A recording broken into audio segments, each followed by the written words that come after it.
histories to light. The roots of this extraordinary decision stretch back 6 months prior, to November 1944. As Allied forces surged through France and Belgium, a small, makeshift prisoner of war camp at Dietzburg became home to fewer than 60 German women. Unlike the sprawling male POW facilities, this compound was intimate, housing auxiliaries aged primarily between 18 and 35. These were not frontline combatants, but young women who had supported the German war effort as vital radio operators, skilled nurses, and meticulous administrative personnel. Overseeing this singular facility was Captain Margaret Sullivan, one of the few female officers assigned to such a role. She vividly recalled their arrival, a stark procession of women disembarking from transport trucks, their tattered gray uniforms, some still adorned with badges of a now-fallen regime, reflecting a complex blend of stoic resignation and profound uncertainty. Among them was 23-year-old Ingrid Brunner, a former communications specialist from Hamburg, who had joined the Wehrmachtsfedern in 1943 with a genuine,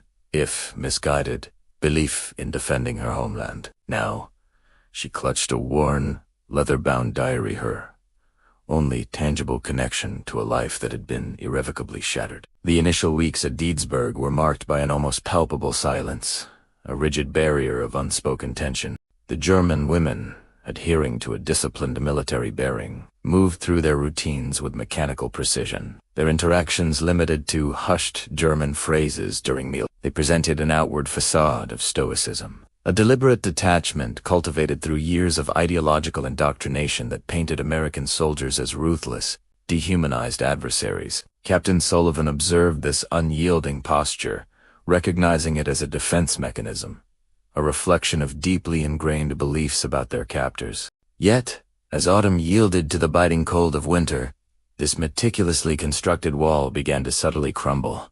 Brick by unexpected brick. The catalysts were not grand gestures or political pronouncements, but small, deeply human acts that defied their every expectation. Corporal James Morrison, a humble farm boy from Iowa, noticed Anna Weber, a petite, blonde prisoner, suffering from a persistent cough. Defying protocol, he quietly procured an extra blanket and a mug of hot herbal tea, a remedy from his grandmother's recipe. Anna, whose worldview had been rigorously shaped by wartime propaganda, stared in open astonishment. Her blue eyes, once hard with distrust, widened with an unfamiliar, perplexing gratitude. The enemy had shown her unexpected kindness. A soft thank you escaped her lips, the first genuine expression of gratitude since her capture, and in that moment, the rigid posture she had maintained for months visibly softened. This single act of empathy was not just about warmth. It was about the piercing of an ideology by the undeniable force of shared humanity. These small, empathetic gestures quickly resonated throughout the camp. Sergeant Robert Chun, whose parents had immigrated from China, understood firsthand the isolating experience of being perceived as an outsider or foreigner. He began to spontaneously teach basic English phrases to any prisoner who showed interest, often resorting to gestures and rudimentary drawings when language barriers proved too challenging. Ingrid found herself increasingly drawn to these impromptu lessons. She had some rudimentary English from school and discovered a natural aptitude for languages. More profoundly, she began to perceive something in the faces of the Americans that directly contradicted everything she had been indoctrinated to believe. She observed curiosity rather than animosity. She witnessed unexpected moments of shared humanity rather than the brutality she had been led to expect. Christmas of 1944 proved to be the first truly significant watershed moment. Captain Sullivan had deliberated on how to approach the holiday, understanding that many German prisoners were undoubtedly battling profound homesickness and depression. She ultimately decided to organize a modest celebration, allowing the women to craft simple decorations from available materials. What transpired next astonished everyone. Ingrid, using her carefully articulated, accented English, hesitantly approached Captain Sullivan with a request. "Captain, we could sing German Christmas songs for you, but also," she paused, searching for the right words, "we have tried to learn some American songs." That evening, in the camp's main hall, all 60 German women stood before their American custodians and sang. They began with O Tannenbaum, their voices rising with the precise harmony inherent in German musical tradition. But then, something truly striking occurred. They attempted Silent Night in English. Their pronunciation was imperfect, yet their heartfelt intention was unmistakably clear. Corporal Morrison later wrote to his family, "Ma, I never thought I'd say this, but listening to those German girls sing tonight, I momentarily forgot we were enemies. They looked so young, so far from home. Reminded me of Sarah and her friends back in Cedar Rapids." That evening proved catalytic, marking a definitive turning point in the camp's atmosphere. Conversations between guards and prisoners grew more frequent and natural. The German women began to volunteer for additional camp duties, not out of obligation, but from a seemingly genuine desire to contribute. They assisted in the kitchens, mended uniforms, and some with medical training even aided the camp nurses. Ingrid, whose English was improving rapidly, found herself becoming an unofficial translator and mediator, building a vital bridge between the two groups. In these interactions, she discovered that many of the American soldiers harbored a similar homesickness and uncertainty about the future as the German prisoners themselves. This reciprocal understanding fostered a deeper, unexpected connection. By February 1945, the camp's dynamics had undergone a seismic shift.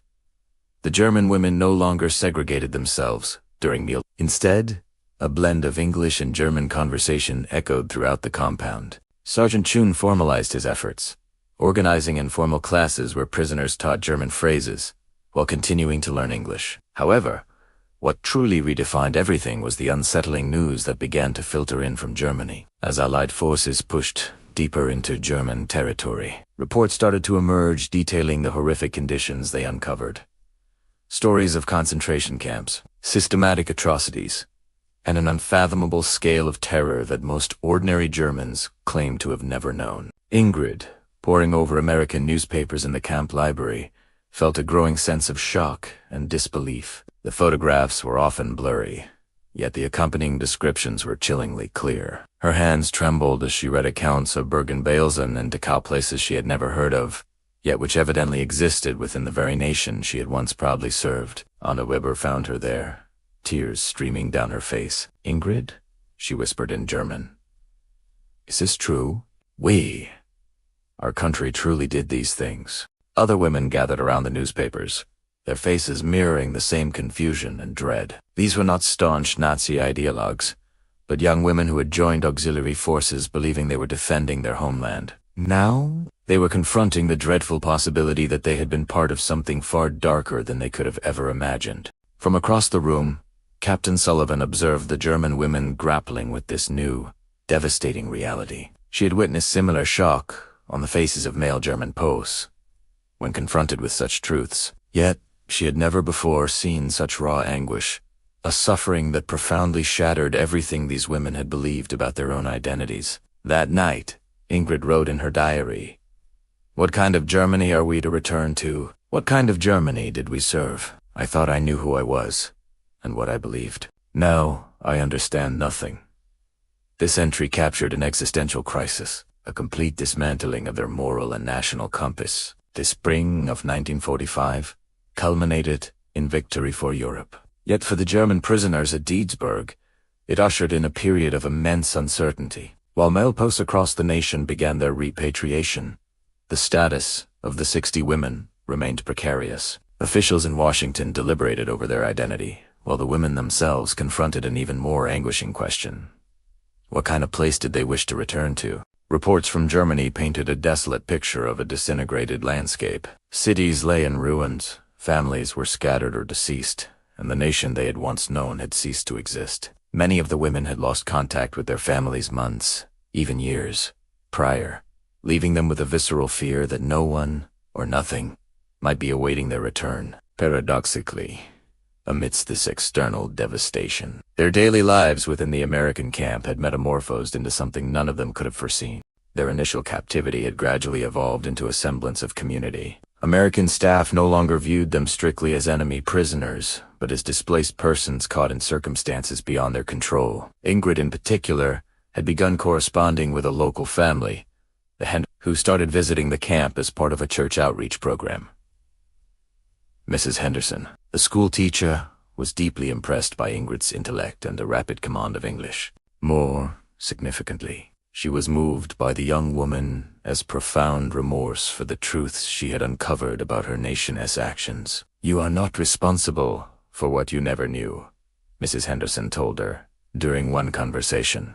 "The question is, what will you do now with the knowledge you possess?" However, earning the forgiveness and understanding of Americans was one thing. These women knew that returning to Germany would entail a starkly different reception. They would likely be seen as failures, as prisoners of war, corrupted by enemy influence. Worse, they would be returning to a nation that no longer reflected the values they had once believed they were fighting for. As the official announcement of their impending repatriation drew nearer, conversations among the German women escalated in both intensity and desperation. Within this American POW camp, they had found something they had never before experienced: acceptance, a renewed sense of purpose, and the unexpected possibility of redemption. It had become an unforeseen sanctuary. The morning of May 15, 1945, was charged with an unusual, palpable anticipation. Captain Sullivan had convened all German prisoners for a general assembly to officially announce the repatriation procedures.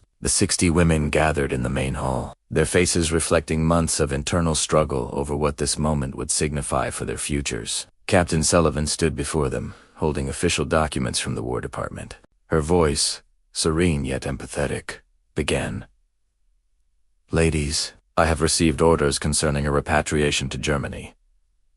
Transportation will be arranged within the next 2 weeks. You will be transferred to displaced persons camps in Europe and then released to return home."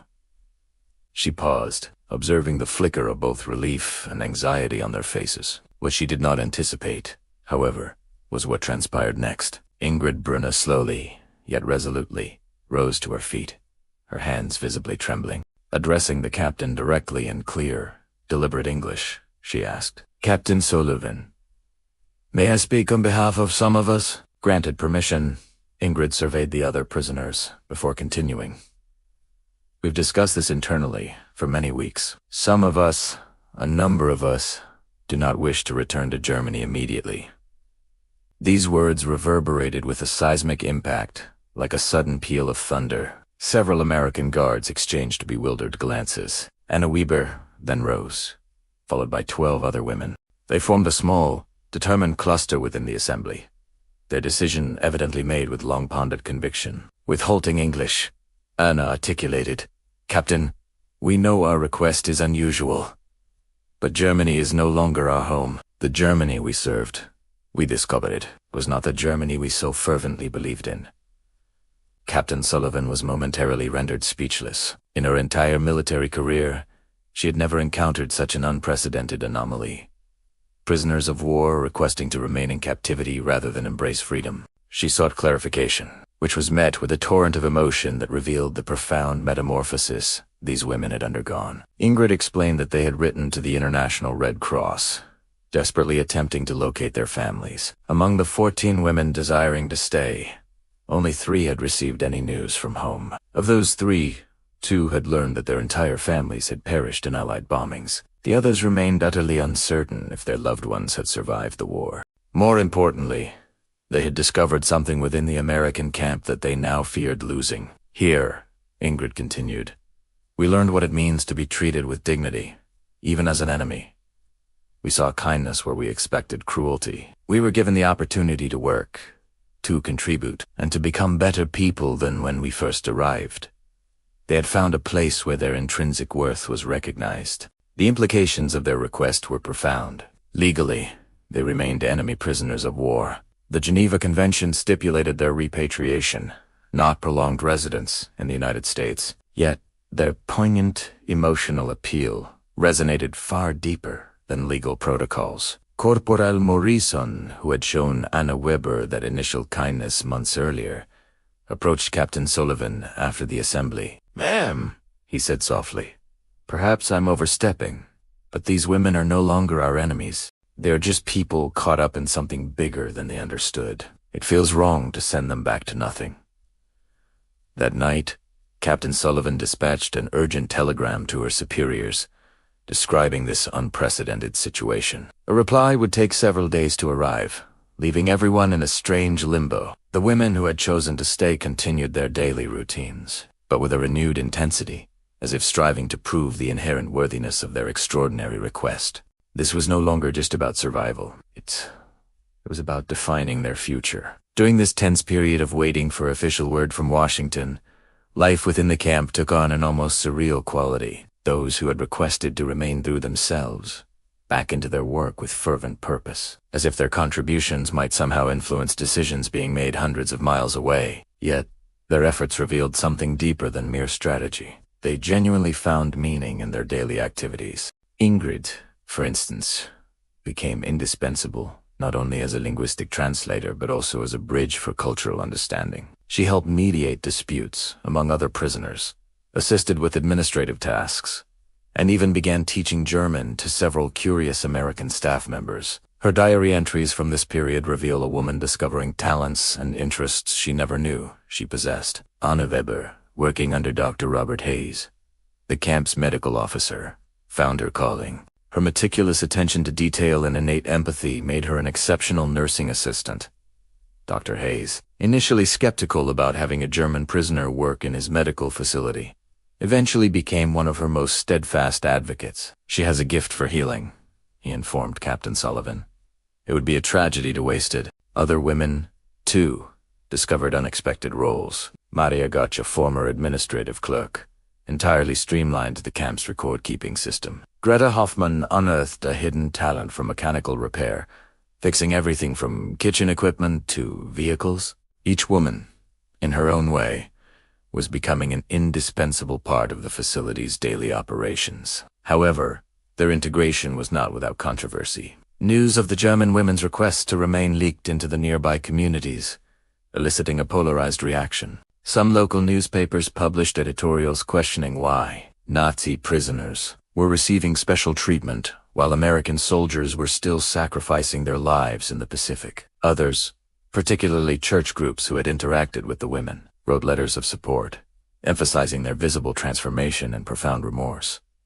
Mrs. Henderson, the schoolteacher who had befriended Ingrid, organized a delegation of local residents to meet with camp officials. "These women are not the same people who were brought here 8 months ago," she argued. "They're a poignant testament to what redemption can look like when people are given a chance to change." This debate soon began to transcend the local level. Newspapers in both Boston and New York reported on the story, with headlines ranging from "Nazi captives refuse freedom" to "Captured women find new life in America."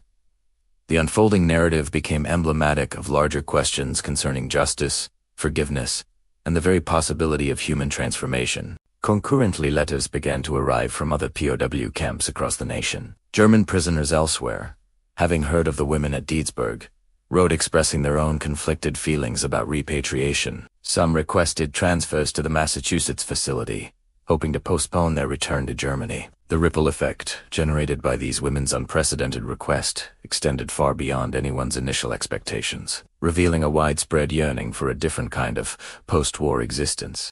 Amidst this period of heightened suspense, an unbidden guest arrived at the camp. Father Heinrich Müller, a German-American pastor from nearby Worcester, requested permission to speak with the women in their native tongue. Captain Sullivan, hoping the pastor's spiritual guidance might help resolve the complex situation, granted his request. Father Müller's 3-hour conversation with the women proved to be a pivotal moment in their understanding of their own predicament. Speaking in German, he helped them articulate emotions they had struggled to express with the nuance of English. Crucially, however, he challenged them to fully consider the implications of their choice. Father Muller's visit forced the women to confront the uncomfortable truths inherent in their decision to remain. For the first time in months, communicating in their mother tongue, they were able to fully express the complex, pent-up emotions within them. But the pastor offered no simple solace or easy solutions. Instead, he presented them with existential dilemmas concerning responsibility, identity, and the very meaning of home. "You say you have found kindness here," he addressed the assembled women. "But what kindness can you offer to others suffering in Germany? You say Germany is no longer your home.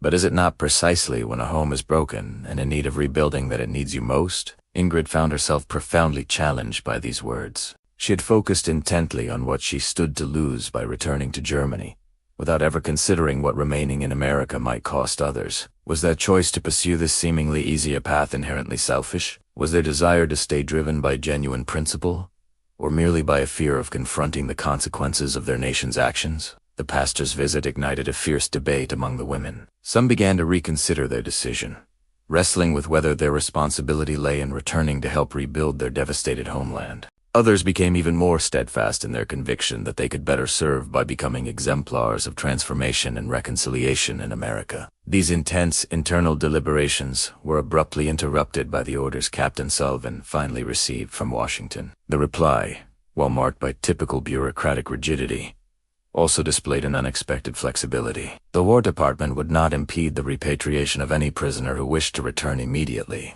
However, given the highly unusual circumstances and the ongoing chaos in occupied Germany, those who desired to remain could be reclassified as displaced persons and process potential immigration status. This decision meant the women would no longer be prisoners of war, but they also would no longer be guaranteed housing and support within the camp. They would need to secure sponsors, employment, and housing within American communities willing to accept former enemy nationals. In many respects, this path presented a more arduous and uncertain challenge than simply returning to Germany. This announcement polarized the original 14 women who had requested to stay. 5 concluded that the uncertainty was too great and opted for repatriation. They would return to Germany with a blend of courage and apprehension, prepared to face whatever awaited them. But 9 women, including Ingrid and Anna, chose to embrace the challenge and embark on entirely new lives in the United States. The process of finding sponsors and employment proved more expeditious than anyone had anticipated. The Henderson family immediately offered to sponsor Ingrid, providing her with housing and support while she sought translation work.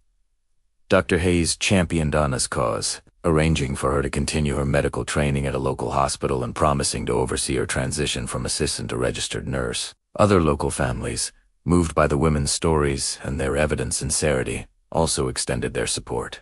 Communities initially skeptical of having German prisoners nearby now enthusiastically embraced the opportunity to participate in what they viewed as a uniquely American narrative of redemption and a second chance. Perhaps the most profound development, however, was the decision made by some of the women who chose repatriation. They announced their intention to return to Germany not as defeated prisoners, but as ambassadors of the reconciliation they had experienced in America. Their hope was to carry back the lessons they had learned about forgiveness, fostering cooperation, and how former adversaries could indeed become friends. The culminating day of repatriation was June 20th, 1945. The scene at Deedsburg stood in stark contrast to any other in the history of American POW operations. Instead of the typical tense and formal process of sending defeated enemies home, the atmosphere felt more like a poignant community farewell. The 46 women who had chosen repatriation stood in formation, but their once rigid military bearing had visibly mellowed over the preceding months. They carried letters from American soldiers, photographs taken during their time in the camp, and small gifts from guards and staff. More significantly, they carried with them a profoundly altered understanding of America. Captain Sullivan addressed the departing women in what she later described as one of the most poignant moments of her military career. "You came here as our enemies," she told them. "But you leave as something we never anticipated, friends. I hope you will remember that Americans can show mercy without forgetting justice, and that even in the darkest of times, redemption is possible." Ingrid, now the unofficial spokesperson for those remaining, stood to reply. Her English had grown fluent and confident over the months. "Captain Sullivan, we came here believing we knew what America was. We found we knew nothing. We believed Americans were our enemies. We discovered that the only true enemy was our own ignorance and hatred." This eloquent statement encapsulated the profound insight they had gained. The women who remained watched as their friends boarded the transport vehicles that would carry them to Boston Harbor and then on to ships bound for Europe. Tears were shed by both groups, but they were tears of hope, not despair. Both contingents were embarking on journeys into unknown futures. Yet these were journeys of their own choosing, rather than ones merely endured. For those who remained in the United States, the transition from prisoner to emigrant proved challenging, yet immensely fulfilling. Ingrid found work as a translator for the U.S. State Department, helping process thousands of displaced persons arriving from war-ravaged Europe. Her unique perspective, as someone who had experienced both sides of the conflict, proved invaluable in bridging cultural and linguistic divides. Hannah completed a nursing certification, eventually becoming head nurse at Worcester General Hospital. Her story became locally renowned, and she was frequently invited to speak to community groups about the possibilities of forgiveness and transformation. She remained unmarried, dedicating her life to caring for others, a quiet way of seeking to atone for her nation's wartime actions. Other women who stayed similarly found paths to contribution and belonging. Some married American soldiers they had met during their captivity, building families that exemplified reconciliation between former enemies. Others forged careers in education, social work, and business, always mindful of the power of human kindness to overcome hatred. Perhaps the most compelling aspect of their ongoing story, however, was how they maintained contact with those who had returned to Germany. Letters flowed back and forth across the Atlantic, establishing a transatlantic network of women united by their shared experiences of transformation. Those who had repatriated often wrote of the immense challenges of rebuilding lives in a devastated Germany, but also how their time in America had instilled in them a newfound sense of hope and resilience. Years later, as historians began to study this unprecedented case of prisoners of war choosing to remain in captivity, they discovered that this story had profoundly influenced American policy toward occupied Germany. The kindness extended to these women provided salutary evidence of the efficacy of treating former enemies with dignity and offering genuine opportunities for redemption. 25 years after that extraordinary day when German female posts begged to remain in American captivity, Ingrid Brunner Henderson stood before an assembly at the United Nations in New York. She had been invited to speak on reconciliation and the power of individual transformation to overcome historical animosity. Now an American citizen with adult children, she held the same small, leather-bound diary she'd clutched upon her initial arrival at D. Her speech that day is widely considered one of the most moving testimonies at the UN on the possibilities of peace between former enemies. She recounted the morning Captain Sullivan announced they were free to return to Germany, and how that announcement had forced them to confront life's most essential question. What is the true meaning of home? We discovered, she told the international audience, that home is not merely where you come from. It is where you choose to build your life. A place that celebrates the best of humanity, not its worst. We discovered that forgiveness is not something granted to you by others. It is something you earn through your actions and your commitment to becoming better than you were before. The story of the German women who chose to remain transcended mere historical anecdote. It became a potent emblem of America's capacity for redemption and renewal. It bore testament to the idea that even in the darkest of times, individuals can choose to rise above hatred and recognize the shared humanity in their adversaries. Anna Weber, by then Dr. Anna Weber, returned to Germany in 1965 as part of a medical exchange program. She found a nation utterly transformed, not just in its rebuilt cities and infrastructure, but in its rejuvenated values and commitment to human rights. She often stated that her experience in American captivity allowed her to fully appreciate Germany's transformation, for she herself had undergone a profound personal metamorphosis. Those women who had initially chosen repatriation in 1945 also played a pivotal role in Germany's reconstruction, carrying stories of American kindness. They helped persuade other Germans that their former enemies could become credible partners in building a better future. Several became leaders in German-American friendship societies, tirelessly working to strengthen the bonds between the two nations. Yet, perhaps the most enduring legacy of their collective story lies in its profound impact on how America viewed its responsibilities toward former adversaries. Their successful integration created a paradigm that influenced refugee and immigration policies for decades to come. It demonstrated that America's greatest strength resided not solely in its military might, but in its unique capacity to offer second chances to those willing to embrace its core values of dignity,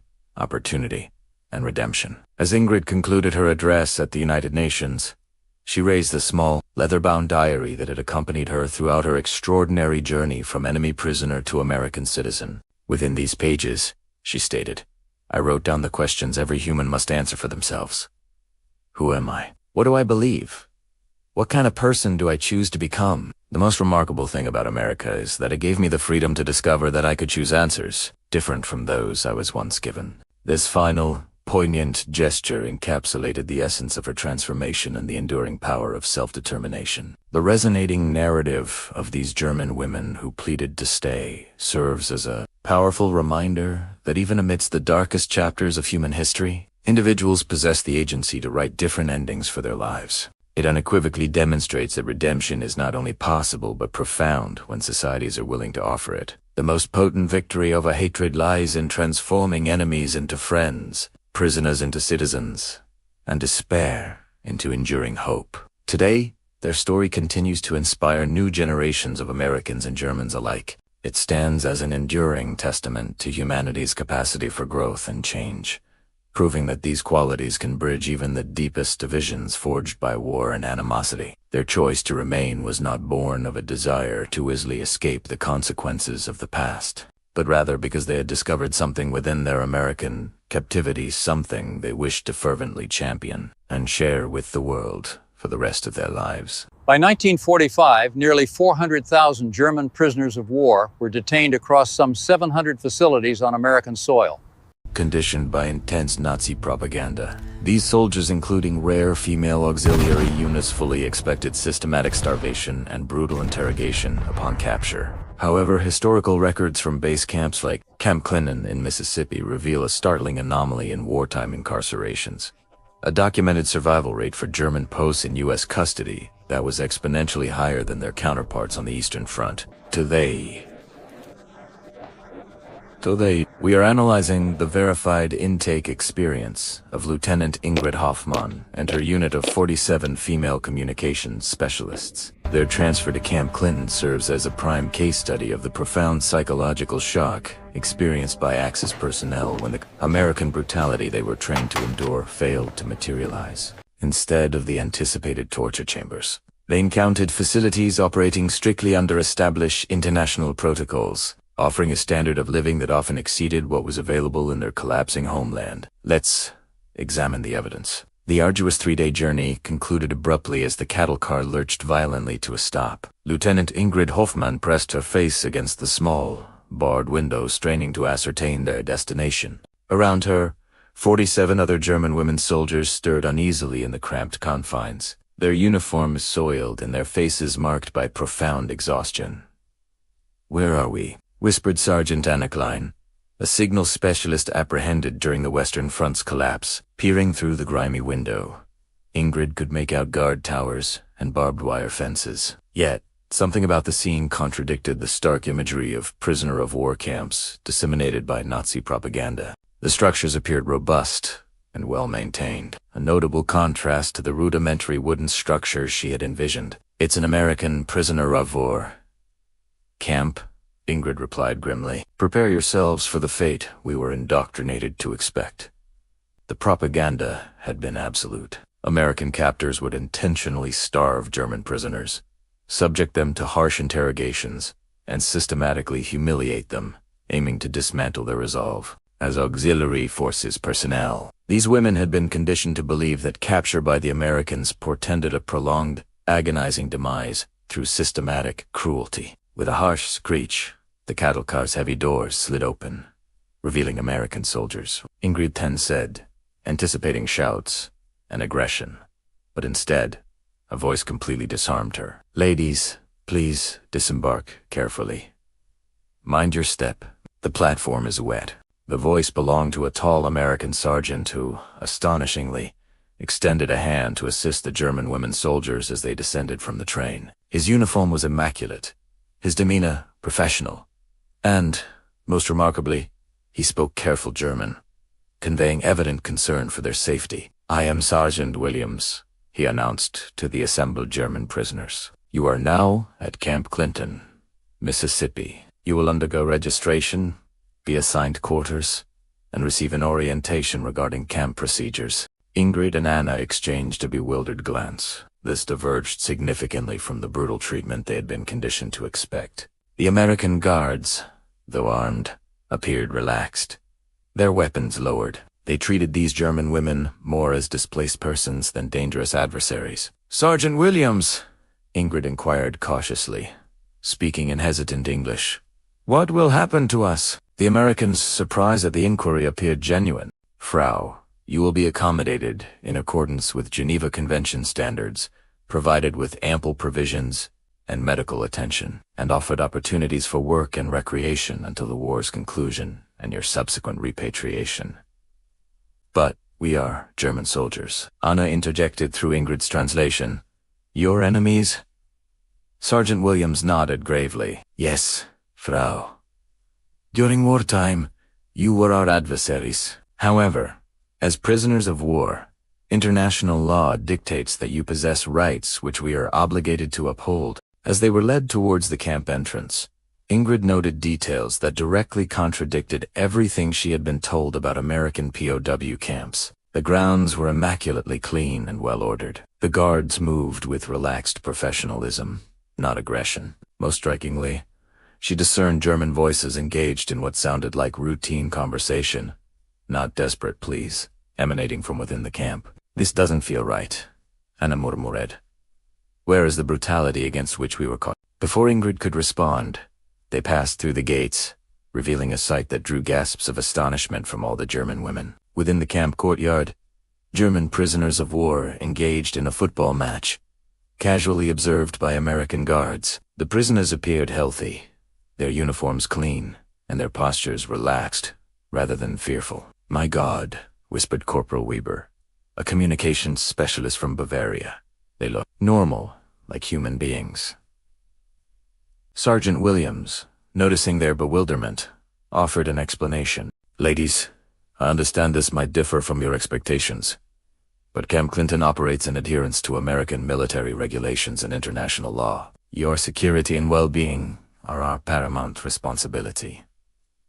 As they approached the registration building, Ingrid felt her worldview begin to fracture. Everything the Nazi regime had propagated regarding American cruelty toward prisoners was being systematically refuted by her first-hand observations. Yet, the most profound shock was yet to be revealed.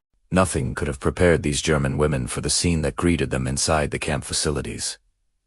Inside the registration building, Ingrid and her fellow German prisoners encountered the initial demonstration of American intentions. They were led into a large room where several American military personnel, including a female officer, were seated at desks laden with documentation and provisions. I am Captain Mary Rodriguez, the American woman announced in fluent German. I will serve as your primary liaison during your tenure at Camp Clinton. Each of you will undergo individual interviews to ascertain your identity, rank, and any specific medical requirements. Ingrid was the first to be called, her legs trembling as she approached Captain Rodriguez's desk. Every aspect of Nazi training had forewarned that American interrogations would employ psychological torment aimed at shattering German resistance. Please, sit, Captain Rodriguez said softly, gesturing to a wooden chair. Would you care for some water? You've had a long journey. The offer of water entirely disarmed Ingrid. Yes, thank you. An American soldier brought her a pristine glass of cold water, which Ingrid gratefully consumed, while Captain Rodriguez professionally and efficiently reviewed her documentation. Lieutenant Ingrid Hoffmann, Communications Specialist, apprehended near Okan on March 15th. Is this information accurate? Yes, Ingrid replied cautiously. Are there any injuries or medical conditions we should be aware of? None, Captain. Excellent. Now, I need to inform you of your rights as prisoners of war under the Geneva Convention. For the ensuing 10 minutes, Captain Rodriguez meticulously elucidated the protections extended to prisoners of war. Sufficient sustenance, medical attention, communication, entitlements, recreational pursuits, and safeguards against mistreatment. Significantly, she provided Ingrid with a printed German-language copy detailing these rights. You will be housed in Barracks 7 with 15 other German women. 3 meals a day will be served in the main mess hall. Following a 2-week quarantine period, you will commence enjoying the same privileges accorded to male prisoners of war. Quarantine, Ingrid asked nervously. It is a standard medical precaution for all new arrivals. Our objective is to ensure your health and freedom from infectious diseases. During this period, you will receive an orientation on camp procedures and gain access to recreational facilities. As Ingrid was escorted out of the registration room, she passed Anna who was preparing for her own interview. "They are treating us like human beings," Ingrid whispered, astonished. The walk to Barrack 7 revealed even more unexpected sights. They passed a library where German prisoners perused books and newspapers, a medical clinic where American doctors provided care to German patients, and, most remarkably, a canteen where prisoners could acquire small amenities with tokens earned through camp labor. "This is impossible," Sergeant Klein murmured as they reached their assigned barracks. "It contradicts everything we were taught about American atrocities." The barracks themselves were clean, wooden structures equipped with individual beds, mattresses, and blankets. Windows featured glass, not bars, and personal lockers were allocated to each woman for her belongings. The space was modest yet dignified, resembling military accommodations more than a prison cell. "Ladies," an American corporal called out, "you will find basic toiletries and clean attire within your lockers. Dinner will be served at 18 o'clock in the main mess hall. Tomorrow morning, you will commence your camp orientation alongside other German personnel." After the Americans departed, the German women explored their new quarters in stunned silence. Each bed held clean sheets, pillows, and warm blankets. The lockers contained soap, toothbrushes, towels, and fresh undergarments. "Anna," Ingrid whispered softly, "look at this." She had found something that utterly defied her understanding of a prisoner of war camp. At the barracks end lay a communal washroom, replete with individual showers, mirrors, and, most incredibly, a hot water supply. "Hot water?" Anna whispered in disbelief. In a POW camp, Corporal Weber turned a tap, and steam immediately rose from the basin. "Not just hot, Ingrid. It's steaming hot." "When was the last time you had a hot bath?" Ingrid couldn't recall. During the war's final months, even German military installations frequently lacked adequate heating and hot water. The provision of such a luxury to enemy prisoners by an American POW camp was simply inconceivable. "And clean towels," another prisoner observed, touching the soft fabric with wonder, "and real soap. Not the substitutes we've been using for months."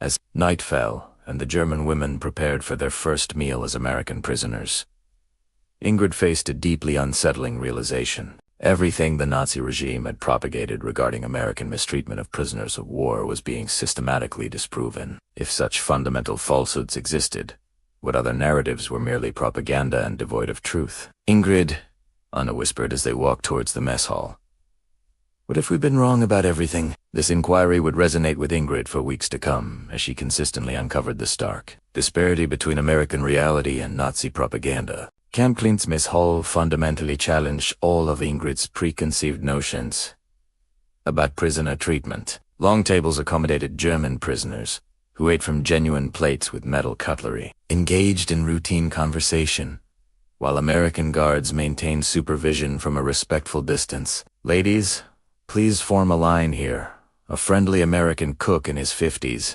directed in broken German. "Tonight, we have beef stew, with vegetables and bread." Ingrid accepted her tray, astounded as the cook served a substantial portion of beef stew, containing meat, potatoes, carrots, and green beans. The bread was fresh and white, and the coffee was authentic, unlike the ersatz brew she had grown accustomed to in the war's closing months. "This is more food than I've seen in months," Anna whispered, as they found a seat at a table with other German women who had been in the camp longer. "You will acclimatize to it," stated Private First Class Miller, a signal specialist captured 3 months prior. "They provide us with the same rations as their own soldiers.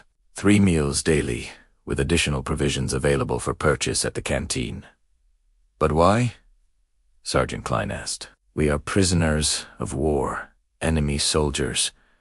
We have all posed that query. The Americans operate on the principle that you catch more flies with honey than with vinegar. They contend that humane treatment of prisoners mitigates unrest and can foster cooperative intelligence efforts." "Intelligence cooperation." Ingrid's voice sharpened. "Nothing indicative of treason," Miller swiftly clarified. "Merely fundamental information regarding German army organization, equipment, capabilities, verifiable through other sources. In return, they extend privileges exceeding the basic stipulations of the Geneva Convention." As they ate, Ingrid observed the dynamic between the American guards and the German prisoners. The guards were vigilant, yet non-aggressive, maintaining a professional distance while permitting routine social interaction among prisoners. F.A.R.A. Miller, Ingrid asked carefully. Have you experienced any mistreatment? Any coercion or punishment? Quite the opposite. Last month, I contracted pneumonia. I was promptly transferred to the camp hospital and received medical care identical to that provided to their own personnel, ensuring my full recovery before returning to the general population. Anna leaned forward. And the interrogations, was there pressure to divulge military secrets? Each of us underwent only a single interview, solely for basic identification. Name, rank, unit, and circumstances of capture. Nothing beyond the Geneva Convention's stipulations. There was no coercion, no threats, and no punitive action for declining to answer. After dinner, the German prisoners were allowed recreational activities. Ingrid observed with fascination as her fellow prisoners engaged in card games, read books from the camp library, and participated in organized sports. The ambiance felt more akin to a military base than a prisoner of war camp. Lieutenant Hoffman? An American voice called from behind her. She turned to see Sergeant Williams approaching with a clipboard. Yes, Sergeant. Tomorrow, you will commence your orientation with Lieutenant Patricia Hayes, our camp education officer. She will outline work assignments, recreation programs, and communication protocols. Education programs. We provide English language courses, vocational training, and academic programs. Many German prisoners utilize their time here to cultivate new skills for post-war employment opportunities. That night, as Ingrid prepared for bed, surrounded by clean sheets and access to hot water for washing, she found herself in profound internal conflict. Everything she had been indoctrinated with regarding American atrocities was being systematically dismantled by her daily experiences. Anna, she whispered as they settled into their beds. What if the Americans aren't the monsters we were told they were? And what does that say about everything we believed? The question lingered, leaving Ingrid wrestling with sleep. If American prisoner treatment was humane, not cruel, if their guards were professional, not sadistic, if their camps offered dignity, not humiliation, then what other facets of Nazi propaganda were deceptive? Outside the barracks, she discerned the murmur of routine German conversation, the unhurried, non-aggressive footsteps of patrolling guards, and an overarching ambience of an orderly, peaceful facility. For the first time since her apprehension, Ingrid experienced an emotion she had never anticipated as a prisoner of war. Safety. But with that sense of security emerged unsettling questions about the regime she had served and the conflict she had fought. 2 weeks into her captivity, Ingrid encountered her most formidable challenge when Lieutenant Patricia Hayes, the American education officer, extended an offer that compelled her to directly confront her entrenched beliefs about the war. Lieutenant Hoffman, your English is excellent, and your communication skills are impressive, Hayes stated during one of their morning meetings. I would like to extend an invitation for you to serve as a camp administrative assistant, responsible for document translation, assisting with prisoner orientation, and facilitating communication between American staff and German personnel. You want me to collaborate with the American military? I seek your assistance in ensuring your fellow prisoners receive proper treatment and comprehend their rights, Hayes clarified. This constitutes advocacy for the welfare of German prisoners, not collaboration against Germany. This distinction profoundly troubled Ingrid. Nazi doctrine had unequivocally asserted that any cooperation with the enemy, irrespective of circumstances or intent, constituted treason. What would this position entail? Translating camp regulations, medical forms, and communication procedures, assisting new arrivals in comprehending American policy, and serving as a liaison between German prisoners and camp administration for emerging issues. Lieutenant Hayes paused, observing Ingrid's expression. I should note that this position includes additional privileges, private quarters, access to more extensive library resources, and an enhanced communication allowance. What if I refuse? Then you will continue as a regular prisoner of war, entitled to all standard Geneva Convention protections. There will be no penalty, no retribution. This is an opportunity, not a compulsion. That evening, Ingrid discussed the offer with Anna and the other German prisoners she had come to trust. It's a snare. Sergeant Klein insisted. They intend to transform you into a collaborator, then leverage you to gather intelligence on other prisoners. But Ingrid Anna countered, look around us. They treat us better than our own army treated us in the final months. Perhaps they genuinely want to improve conditions. Private First Class Miller offered a different perspective. I have been observing the Americans for months.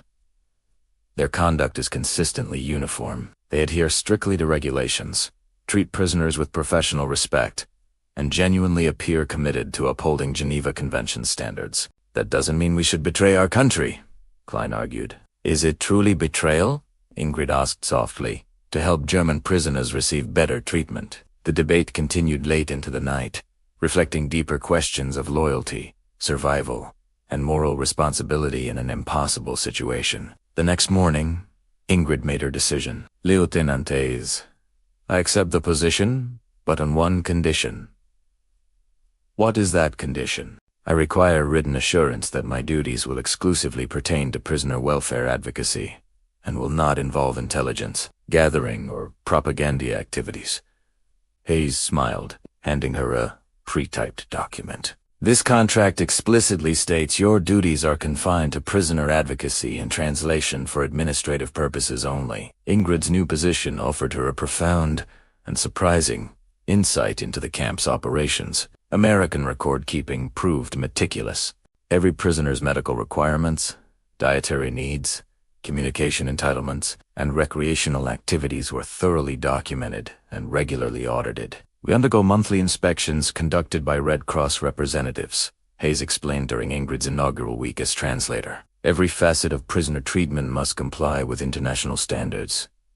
What happens if a violation is found? Immediate corrective action and documentation. A camp commander discovered in violation of Geneva Convention standards faces court-martial and career termination. As Ingrid translated orientation materials for newly arrived German prisoners, she observed firsthand their uniform shocked reactions to the American camp conditions. Pristine facilities, ample provisions, respectful treatment, recreational opportunities, and medical care that frequently surpassed what German soldiers received within their own army. Lieutenant? She inquired of Hayes during a private moment. Why do the Americans demonstrate such exceptional care for their prisoners? Most armies regard captives as a burden to be managed with minimal resource allocation. Hayes considered the question carefully. Because we believe that our treatment of enemies mirrors our inherent character as a people. Should we succumb to cruelty toward our prisoners, we would effectively become the very entity we are contending against. That night, Ingrid composed her first letter home since her capture, leveraging the expanded communication privileges her new position afforded. However, as she endeavored to describe her experiences at Camp Clinton, she confronted a fundamental dilemma. How could she convey to her family that the Americans whom they had been indoctrinated to believe were barbaric extended more dignity and care to German prisoners than the German government had provided its own populace during the war's desperate closing months? The truth was becoming undeniable, yet it was a truth that challenged every belief she had been raised to uphold. 3 months into her captivity, Ingrid confronted the most profound challenge to her convictions, when a Red Cross inspection of the camp revealed information that utterly shattered any lingering Nazi propaganda concerning American atrocities. Lieutenant Hoffmann, would you be willing to assist me with translation during my inspection today? Asked Dr. Elizabeth Warren, the Red Cross representative who conducted monthly reviews of prisoner conditions. During their tour of the camp facilities, Dr. Warren meticulously documented every aspect of prisoner treatment with professional rigor. The medical clinic, mess hall, recreation areas, living quarters, and work programs all underwent comprehensive scrutiny. What are your observations regarding the prisoners' health and morale? Dr. Warren asked Ingrid while interviewing German prisoners. They appear healthy and well. While content might be an overstatement, they exhibit no indicators of abuse or systemic mistreatment. How does this compare to the conditions you experienced while serving in the German military? Ingrid Bauset, hesitant to respond truthfully. During the war's final months, German soldiers had frequently been underfed, received inadequate medical care, and endured austere living conditions owing to severe resource shortages. Dr. Warren assiduously took notes as she interviewed. German prisoners, questioning them about medical treatment, food quality, recreational opportunities, and any grievances concerning American conduct. Private First Class Miller, Dr. Warren asked through Ingrid's translation. Have you experienced any violations of Geneva Convention standards? Quite the opposite, Miller replied firmly. When I was hospitalized for pneumonia, I received superior medical care compared to any I experienced in the German army. The physicians treated me precisely as they would an American soldier.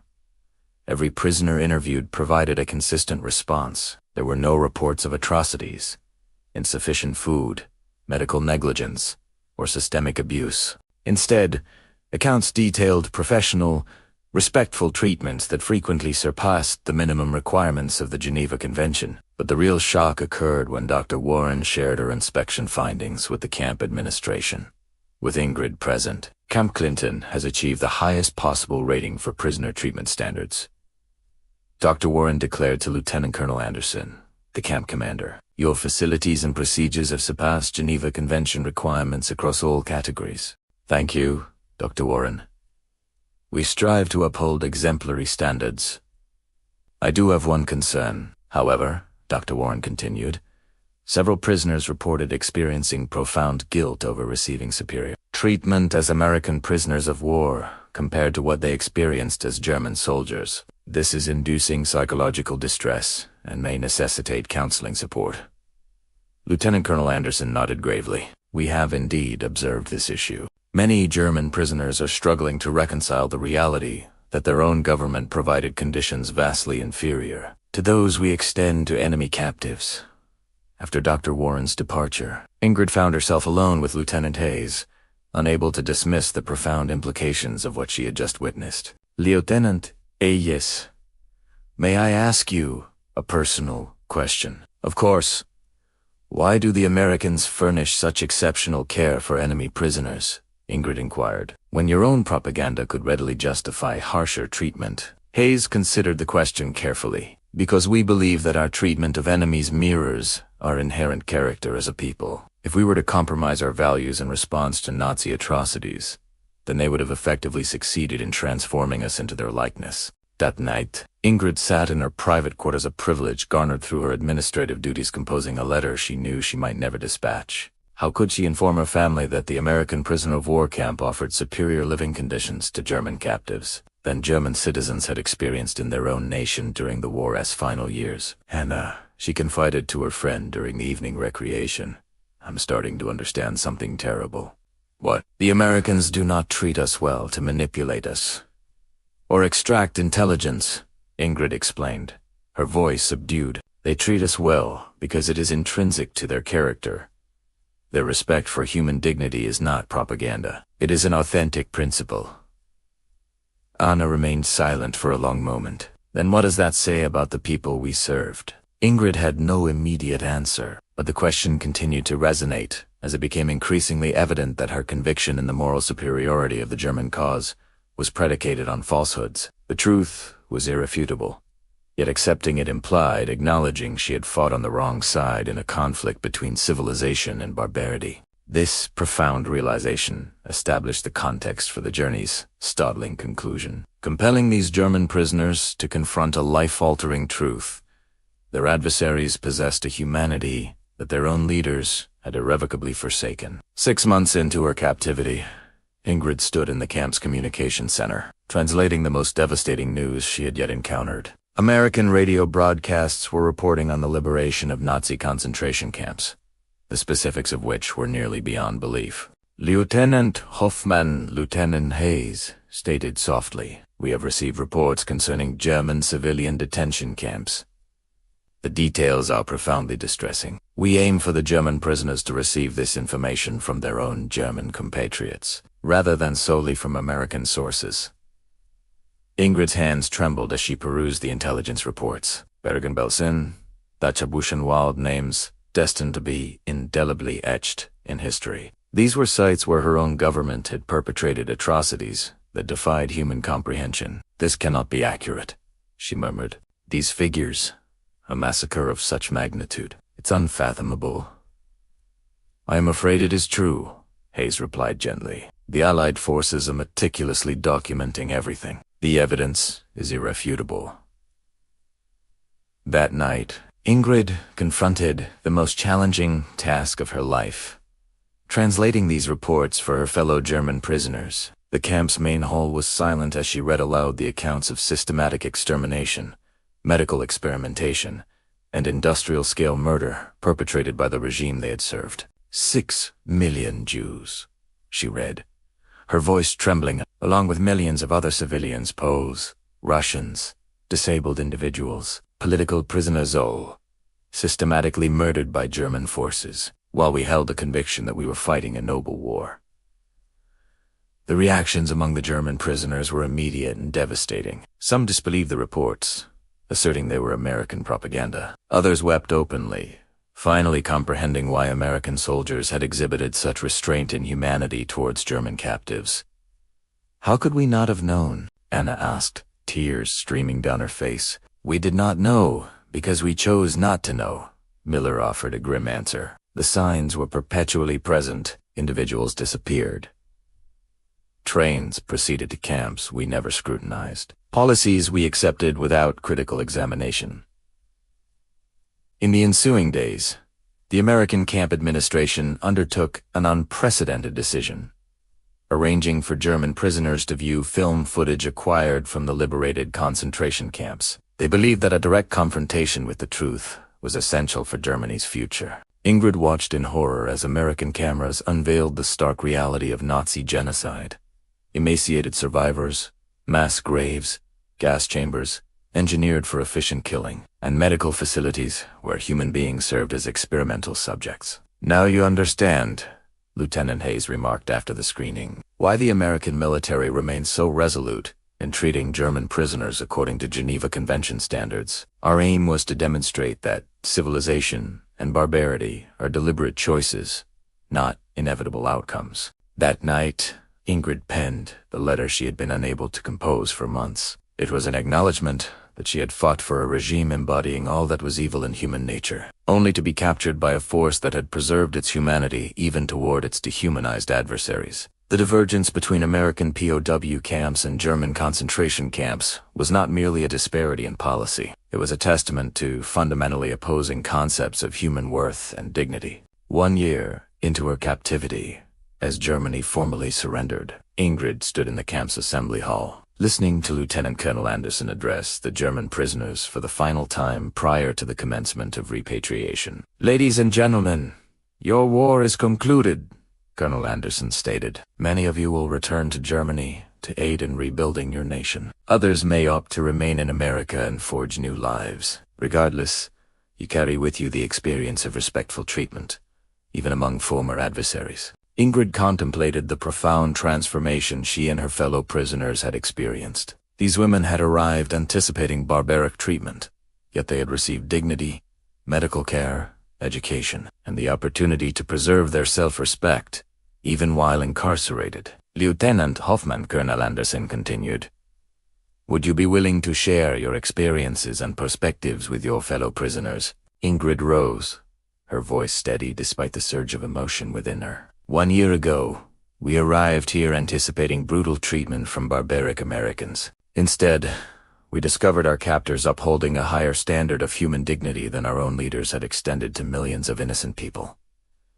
She paused, gazing at the faces of the German women who had shared this transformative experience. "We learned that hot baths, clean towels, ample provisions, and respectful treatment are not mere luxuries. They are fundamental human rights accorded by a civilized society, even to its adversaries." "What will you tell people when you return to Germany?" Sergeant Klein asked. "I will tell them the truth," Ingrid replied firmly. "American soldiers demonstrated that one can prevail in war without sacrificing one's humanity. Treating prisoners with dignity confers strength, not weakness. The distinction between civilization and barbarity resides in how one treats those who are defenseless." As Dr. Warren conducted her final Red Cross inspection, she approached Ingrid with an extraordinary document. "Lieutenant, this is our complete report on Camp Clinton. Would you be willing to help translate it into German for distribution in occupied Germany?" The report meticulously documented every aspect of prisoner treatment over the past year, encompassing medical statistics, educational programs, recreational activities, communication logs, and, critically, 0 incidents of prisoner abuse or Geneva Convention violations. Why do you want Germans to read this, Ingrid? Ask it. Because Germany must comprehend that power and victory do not necessitate cruelty, Dr. Warren replied. Your people need to recognize that it is possible to construct a society founded on human dignity, not domination. As the repatriation ships readied for departure, Ingrid packed her limited belongings, which included letters from American soldier families who had adopted German prisoners through a communication program, photographs of camp recreational activities, and certificates for the educational courses she had completed. Anna approached her, tears in her eyes. Ingrid, how do we explain all of this when we go home? How do we tell the Germans that an American POW camp offered better conditions than our own army gave us? We tell them the truth, Ingrid replied firmly. We tell them we encountered Americans who demonstrated that human dignity is not a weakness, but a profound strength. Treating your enemies with respect fortifies you, rather than diminishes you. As the ship bearing the German prisoners departed New York Harbor, Ingrid stood on the deck, observing the Statue of Liberty recede into the distance. She was returning to a devastated homeland, yet she carried with her something invaluable. Evidence that even in the war's darkest hours, some individuals opted to preserve their humanity. The hot baths, clean towels, and respectful treatment she had experienced as a prisoner would forever serve as a reminder that civilization and barbarity are conscious choices, not predetermined inevitabilities. Within an American prisoner of war camp, these German women had learned that their adversaries possessed a humanity their own leaders had irrevocably forsaken. It was a lesson that offered not only the prospect of rebuilding Germany, but of forging a more humane world. Imagine your most deeply held cultural beliefs about food, shattered by a single, unexpected taste. In August of 1944, within the guarded confines of Camp Concordia, Kansas, German prisoner of war, Oberfeldwebel Elga Richter witnessed a sight that defied all logic. American guards were meticulously grilling entire ears of corn, still in their husks a reverence for a crop that, in her European experience, was overwhelmingly relegated to animal feed. Its human consumption, a grim indicator of desperate famine. Was this simply baffling American ignorance of proper cuisine, or something far more profound that would redefine her understanding of an entire civilization? This isn't merely a story about a meal. It's about the seismic clash of two worlds, revealed through the humble corn cob. Helga's initial disgust, echoed by her comrade Lyselman, stemmed from a deeply ingrained cultural perception. Yet, their American captivity had already begun to unravel Nazi propaganda, presenting clean facilities, adequate provisions, and respectful treatment that starkly contradicted narratives of enemy barbarity. This bizarre corn ceremony, however, seemed poised to confirm every culinary prejudice. But what if their understanding of this seemingly simple grain was fundamentally and historically flawed? Before we delve into this incredible culinary awakening and its lasting impact on post-war Germany, take a moment to show your support by hitting that like button and share your initial thoughts on cultural food surprises in the comments below. We're about to uncover how a perceived pig feed not only transformed a prisoner's plate, but ultimately an entire nation's worldview. In August 1944, Helga scoffed too. Lyselman, they're cooking animal fodder, grilling corn like a delicacy, not pig feed. Lysel's uneasy laughter underscored the dissonance of their American imprisonment, which starkly contradicted German propaganda about enemy brutality. Clean facilities, ample food, and respectful treatment hinted at an American prosperity previously unacknowledged. Yet this corn ceremony seemingly confirmed their assumptions about American culinary ignorance. In Germany, Helga continued, corn feeds livestock. Only the truly desperate ate it during severe shortages. And they've intend we ground it to hide the taste. Through the barracks window, they watched Sergeant Miller demonstrate grilling techniques to eager prisoner volunteers, turning the ears carefully, explaining in limited German as husks blackened and steam rose. Corporal Sarah Mitchell then invited them to the monthly cultural exchange dinner, themed American summer food traditions, noting attendance was voluntary. Helga, skeptical, asked if actual food would be served, or just more animal feed dressed up as human cuisine? Mitchell, her expression neutral, merely suggested, "You'll have to judge for yourself. Dinner is at 6 o'clock in the recreation hall." After Mitchell left, Lysel voiced her concern. "Should we go? I don't want to offend them. But I won't eat livestock fodder, to be polite." Helga decided.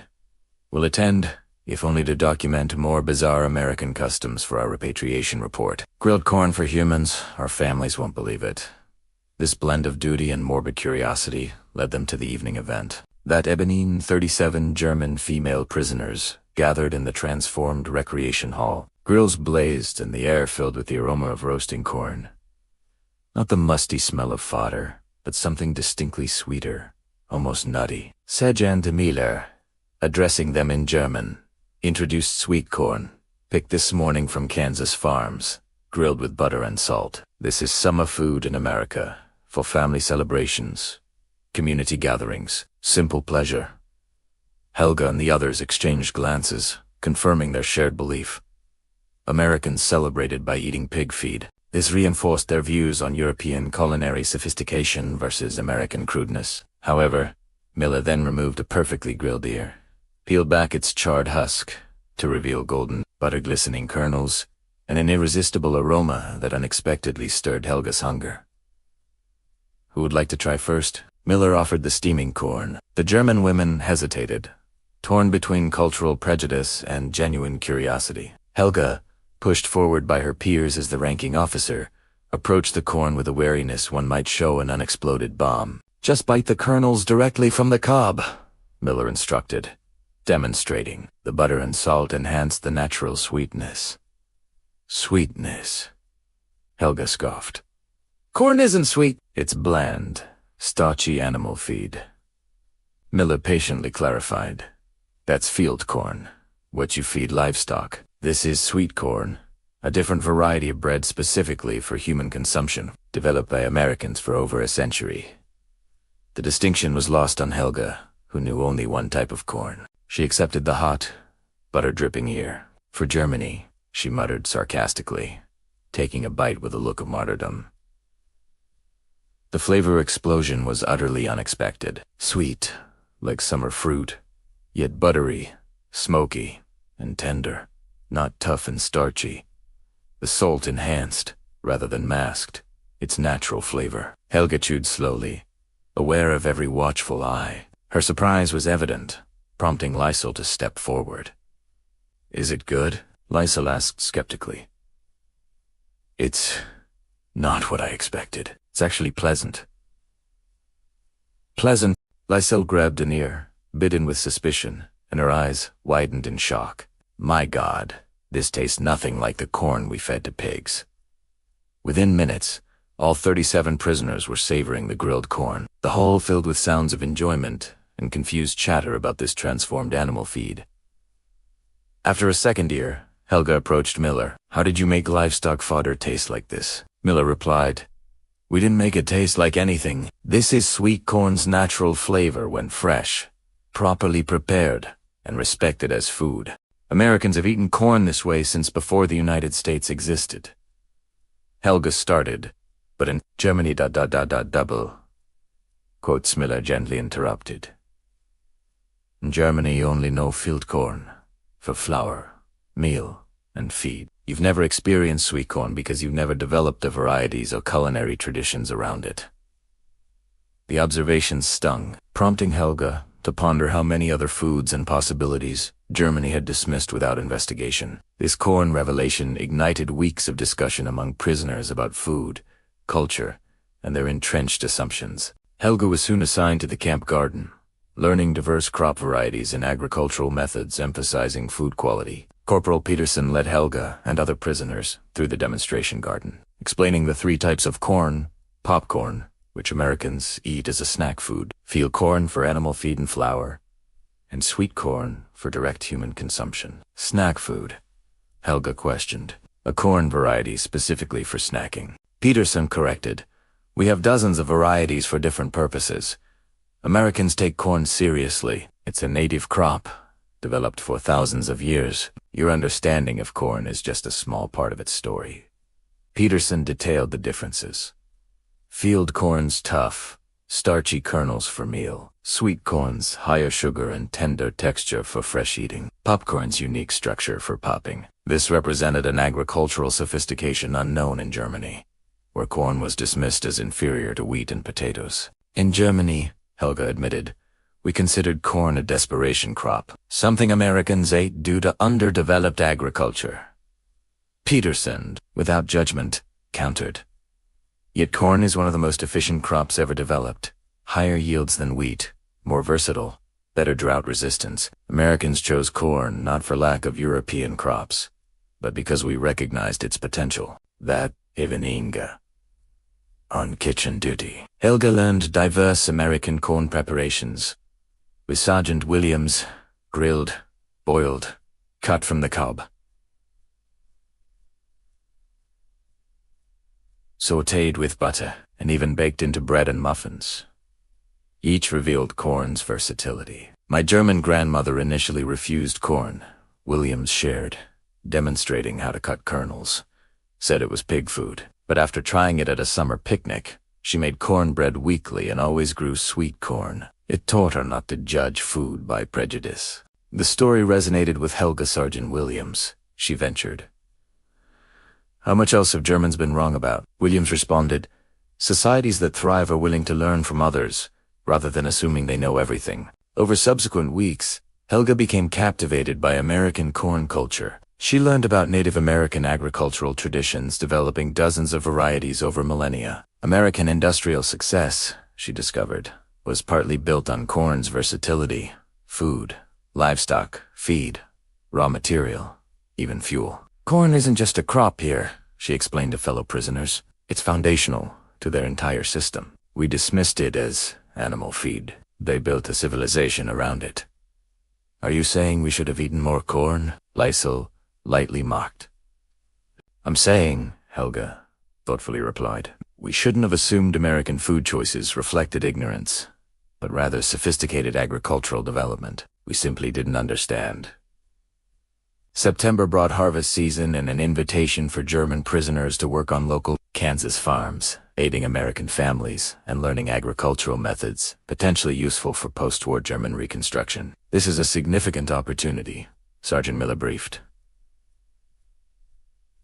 Kansas farmers need labor. You need practical education. The host families are German-American and specifically requested workers interested in corn cultivation. Along with 15 others, volunteered. 2 days later, she was on a truck to the Schmidt farm, 20 miles from camp. The Schmidt family, descendants of 1870s German immigrants, greeted them warmly.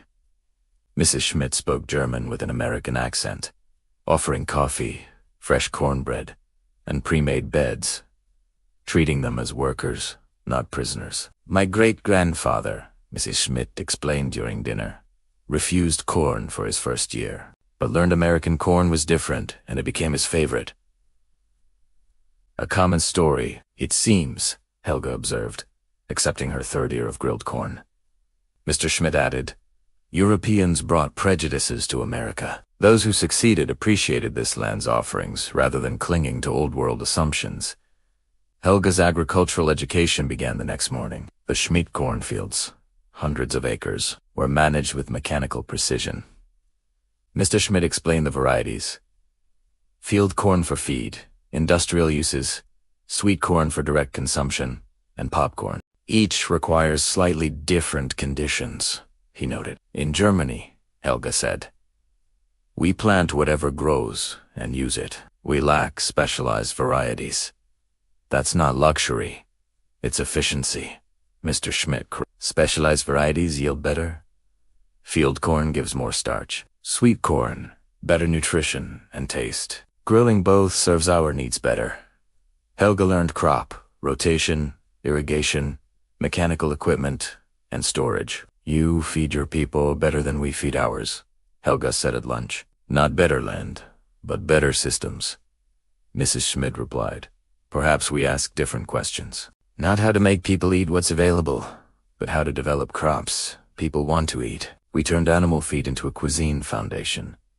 Exhausted but energized, Helga sat on the porch that evening, seeing American agricultural philosophy in the cornfields. Specialized crops, mechanical efficiency, quality alongside quantity, and respect for food development. "Ready for tomorrow?"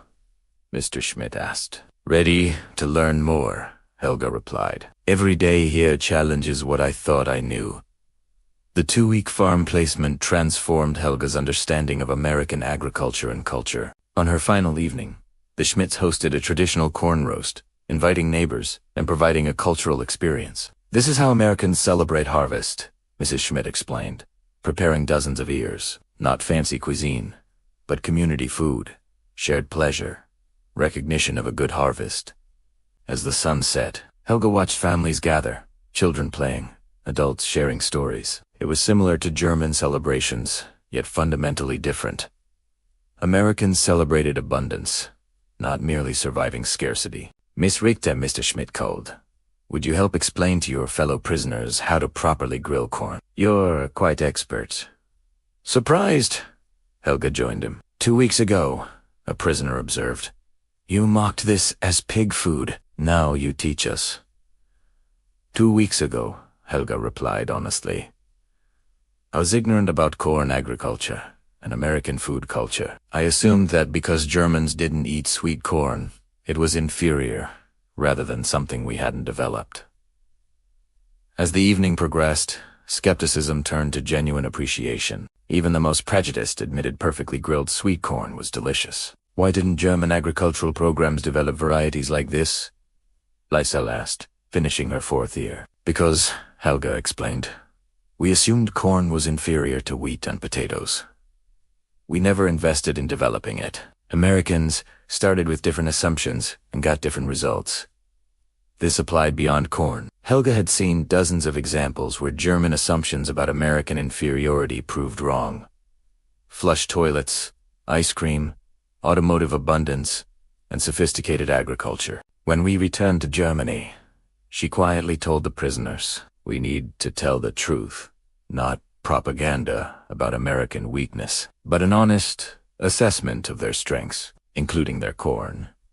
The comment drew laughs, but Helga was serious. Post-war Germany needed accurate information about what made America strong. Sometimes that meant discovering pig food was sophisticated agriculture. As the roast concluded, Mrs. Schmidt gave Helga a package. "Sweet corn seeds for your German garden after the war. Maybe you can introduce your family to what you've learned." Helga accepted the simple gift with unexpected emotion. Seeds, a symbol of direct experience over prejudice. "Thank you," she said simply. "I'll plant these, and remember that the sweetest lessons often come from tasting what we initially dismissed." October 1944 brought cooler weather and Helga's new kitchen assignment: teaching German prisoners American corn preparation. The role felt surreal. A former Wehrmacht officer teaching enemy prisoners to cook a vegetable. She democked. "Today we'll make cornbread," she announced to skeptical prisoners, a staple of American cuisine, demonstrating corn's transformation into baked goods.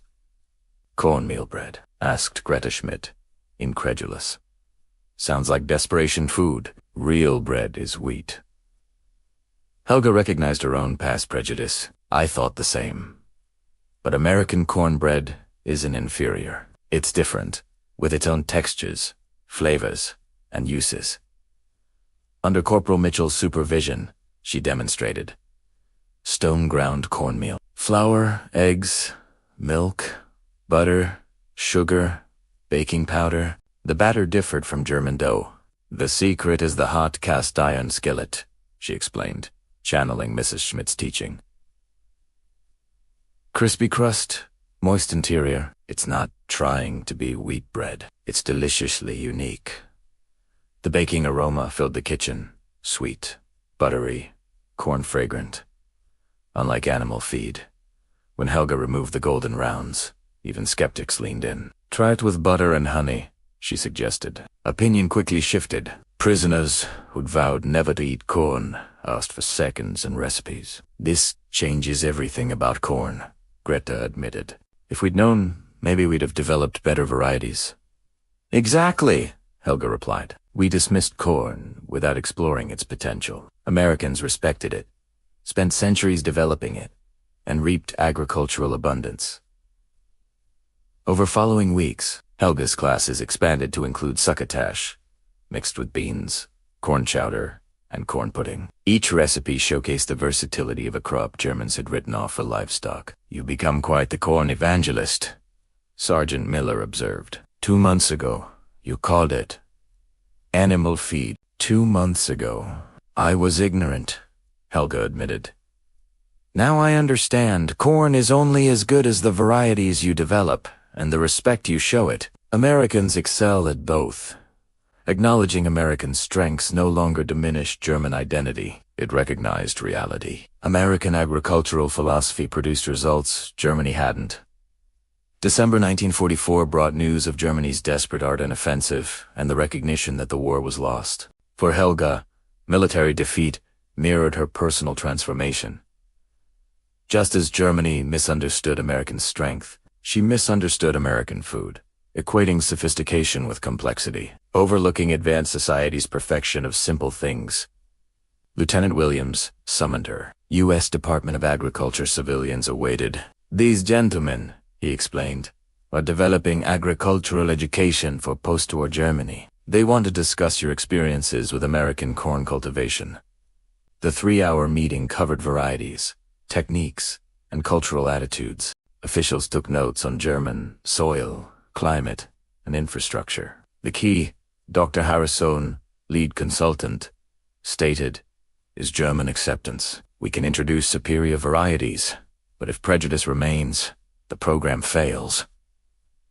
Prejudice exists, Helga confirmed. Germans associate corn with poverty, knowing only field corn, eating it only when desperate. How do we change that? Dr. Harrison asked. Helga considered her own journey. You let them taste it, she finally said. Not as a substitute, but as its own food. Show them sweet corn grilled with butter isn't inferior. It's different, and different isn't worse.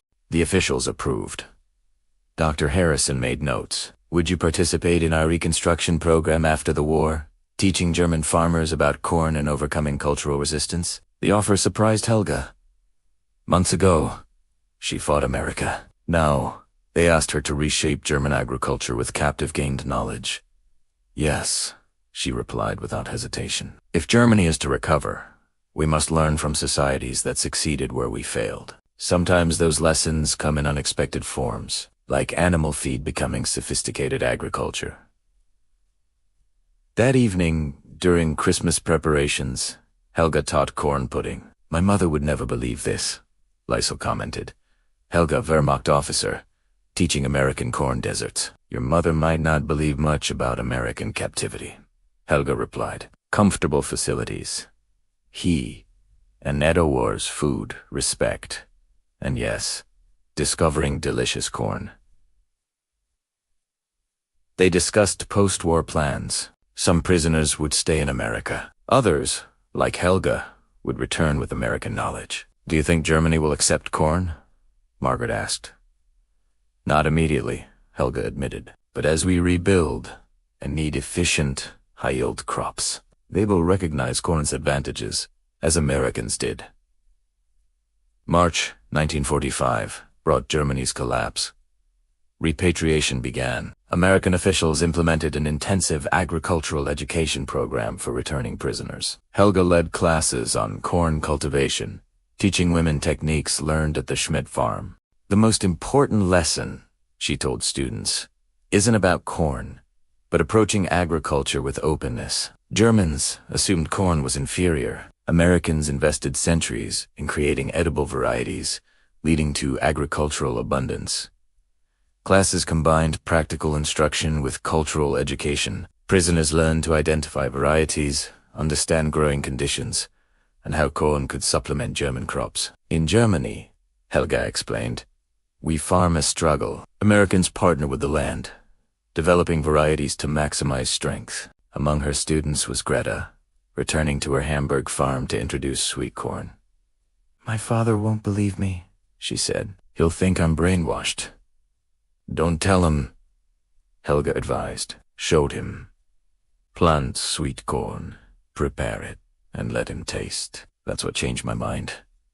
As her departure neared, Helga received an official offer from the U.S. Department of Agriculture, agricultural consultant in the American occupation zone, teaching crop diversification and modern techniques. It offered American wages, Munich housing, and influence on Reconstruction. You'd work for the occupiers, Liesel noted. Some Germans will see it as collaboration. Some Germans will see everything as collaboration, Helga countered. But Germany needs to learn from American success. Someone must bridge that gap. Teach that learning from former enemies isn't betrayal, it's practical wisdom. The 2-week voyage home involves strategizing. Mrs. Schmidt's sweet corn seeds, with growing instructions and recipes, were carefully packed. We're going home with enemy vegetables, Margaret observed. American corn seeds for German soil. It feels symbolic. It is symbolic, Helga agreed. Evidence that American strength came from agricultural sophistication we'd never developed, from investing in dismissed crops. The seeds represent everything we need to learn about approaching problems with open minds. Entering Hamburg Harbor, Helga saw a defeated Germany, but also opportunity. A society rebuilding, perhaps willing to reconsider old assumptions. The corn seeds symbolized transforming animal feed into abundance, through recognizing that different wasn't inferior, and American wasn't wrong. September 1945, 6 months post-war. Helga stood in a Munich demonstration garden, addressing 50 skeptical German farmers, mostly women. This is not pig corn, she began, holding sweet corn seeds identical to familiar field corn. These are sweet corn seeds, bred for humans. Properly grown and prepared, Americans consider it a delicacy. Frau Richter, an elderly Bavarian farmer, interrupted. We know corn is animal feed. Why believe American propaganda? Helga expected this. Because I've tasted it, she replied. I was a Kansas POW, learned American methods from farm families. This isn't propaganda. It's practical, working knowledge. Months later, the garden challenged assumptions. Helga planted field corn, sweet corn, and popcorn. Farmers observed differences. Sweet corn plants are smaller, she explained, but yield higher sugar, more tender kernels. Harvest them earlier. People really eat this fresh? Frau Bieber, a farm widow, asked.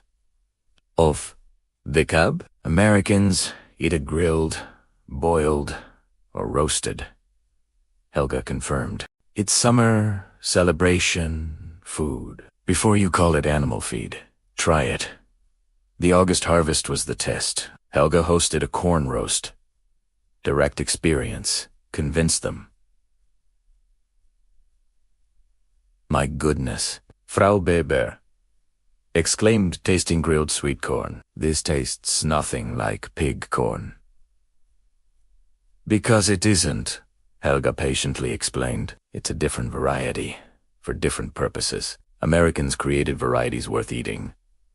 The demonstration garden's success attracted occupation authorities and German officials. Within a year, Helga led a network of experimental farms across the American zone, teaching thousands about diversification and modern techniques. You've become influential, Lieutenant Colonel Matthews observed. The corn evangelist converting skeptics. I was a skeptic, Helga reminded him. I understand their resistance. The key is tasting the difference, not just being told. By 1947, sweet corn cultivation spread across Western Germany. Germans weren't yet eating it with American enthusiasm, but they stopped dismissing it as purely animal feed. Summer 1955. 10 years after the war, Helga, in her Munich agricultural consulting office, prepared for a meeting on Germany's agricultural future. Outside, market stalls sold fresh sweet corn alongside German vegetables. A sight unimaginable during her Wehrmacht service. Her assistant announced the Ministry of Agriculture delegation, who wanted to discuss expanding corn cultivation to East Germany if reunification occurred. Greeting the officials, some of whom were former skeptics from her early gardens, Helga reflected on her journey. 10 years ago, she began. I laughed at Americans for eating what I considered animal fodder. Today I ask you to consider corn a foundational crop for German reconstruction. That transformation represents what Germany needs to learn about open-minded problem-solving. She outlined proposals for expanded cultivation, field corn for livestock feed and industrial uses, sweet corn varieties for direct consumption, and even specialty varieties for specific applications. Yech proposal, backed by a decade of German data, proved American methods viable. Initial resistance has largely disappeared, she stated, showing consumption growth statistics. Farmers once refusing American pig feed now recognize corn's advantages. Cultural prejudice overcome through direct experience. After the successful meeting, Helga walked through Munich's market, watching families buy corn for grilling, remembering her own shock, and smiling at changed perspectives. Still think it's animal feed? Mrs. Schmidt asked, visiting Germany. I think, Helga replied, embracing her mentor. It's whatever you develop it to be. Americans developed it into cuisine. Germans are learning to do the same. That evening, Helga prepared dinner.